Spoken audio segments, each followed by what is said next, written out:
कार्तिक मास की कथा। करती भव से पार। 30वां अध्याय। लिखो हुई हरि कृपा अपार। नमस्कार दोस्तों, कार्तिक मास महात्म्य कथा का 30वां अध्याय शुरू करते हैं।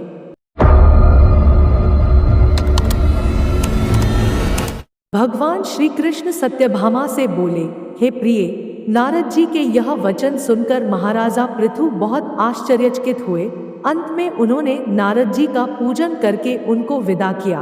इसीलिए माघ, कार्तिक और एकादशी, यह 3 व्रत मुझे अत्यधिक प्रिय हैं। वनस्पतियों में तुलसी, महीनों में कार्तिक, तिथियों में एकादशी और क्षेत्रों में प्रयाग मुझे बहुत प्रिय है। जो मनुष्य इंद्रियों पर विजय प्राप्त कर इनका सेवन करता है, वह मुझे यज्ञ करने वाले मनुष्य से भी अधिक प्रिय है।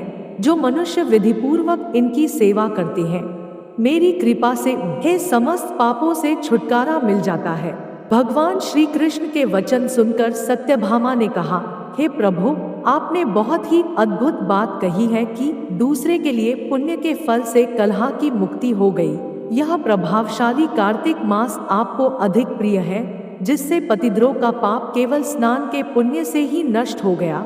दूसरे मनुष्य द्वारा किया हुआ पुण्य उसके देने से किस प्रकार मिल जाता है, यह आप मुझे बताने की कृपा करें। श्री कृष्ण भगवान बोले, प्रिय, जिस कर्म द्वारा बिना दिया हुआ पुण्य और पाप मिलता है, उसे ध्यान पूर्वक सुनो। सतयुग में देश, ग्राम तथा कुलों को दिया पुण्य या पाप मिलता था, किंतु कलयुग में केवल कर्ता को ही पाप तथा पुण्य का फल भोगना पड़ता है। संसर्ग न करने पर भी वह व्यवस्था की गई है, और संसर्ग से पाप व पुण्य दूसरे को मिलते हैं, उसकी व्यवस्था भी सुनो। पढ़ाना, यज्ञ कराना और एक साथ भोजन करने से पाप पुण्य का आधा फल मिलता है। एक आसन पर बैठने तथा सवारी पर चढ़ने से, श्वास के आने जाने से पुण्य व पाप का चौथा भाग जीव मात्र को मिलता है। छूने से, भोजन करने से और दूसरे की स्तुति करने से पुण्य और पाप का छठवां भाग मिलता है। दूसरे की निंदा, चुगली और धिक्कार करने से उसका 7वां भाग मिलता है।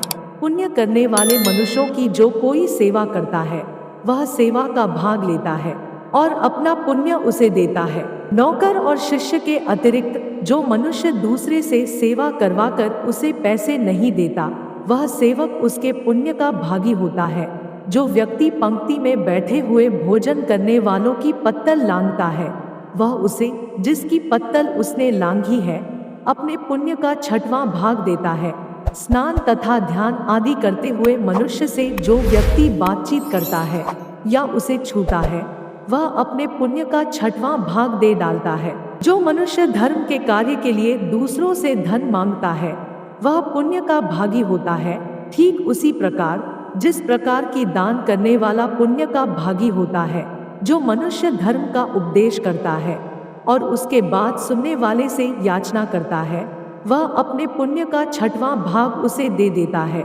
जो मनुष्य दूसरों का धन चुराकर उससे धर्म करता है, वह चोरी का फल भोगता है और शीघ्र ही निर्धन हो जाता है। और जिसका धन चुराता है, वह पुण्य का भागी होता है। बिना ऋण उतारे जो मनुष्य मृत्यु को प्राप्त होता है, उनको ऋण देने वाले सज्जन पुरुष पुण्य के भागी होते हैं। शिक्षा देने वाला, सलाह देने वाला, सामग्री को जुटाने वाला तथा प्रेरणा देने वाला, यह पाप और पुण्य के 6ठे भाग को प्राप्त करते हैं। राजा प्रजा के पाप पुण्य के षष्ठांश का भोगी होता है। गुरु शिष्यों का, पति पत्नी का, पिता पुत्र का, स्त्री पति के लिए पुण्य का 6ठा भाग पाती है। पति को प्रसन्न करने वाली आज्ञाकारी स्त्री पति के लिए पुण्य का आधा भाग ले लेती है। जो पुण्यात्मा पराये लोगों को दान करते हैं, वह उनके पुण्य का 6ठा भाग प्राप्त करते हैं। जीविका देने वाला मनुष्य जीविका ग्रहण करने वाले मनुष्य के पुण्य के 6ठे भाग को प्राप्त करता है। इस प्रकार दूसरों के लिए पुण्य अथवा पाप बिना दिए भी दूसरे को मिल सकते हैं, किंतु यह नियम जो कि मैंने बतलाए हैं, ये कलयुग में लागू नहीं होते। कलयुग में तो एकमात्र कर्ता को ही अपने पाप व पुण्य भोगने पड़ते हैं। इस संबंध में एक बड़ा पुराना इतिहास है, जो कि पवित्र भी है और बुद्धि प्रदान करने वाला कहा जाता है। उसे ध्यानपूर्वक सुनो।